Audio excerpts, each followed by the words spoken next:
ว่าโยกินะครับ Y O Y O G I กิโยกิพูดพร้อมกันนะครับโยกิลองเอาไปเซิร์ชใน Google Translate ดูก็ได้นะว่าชื่อผมอ่านว่าโยกิจริงๆอ่ะ Yogi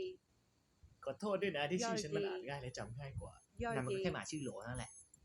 แล้วที่น่าตลกคือโยกิเนี่ยจริงๆแปลว่าโยคีหรือผู้ชำนาญการโยคะซึ่งไม่เกี่ยวอะไรกับเจ้านี่เลยสักนิด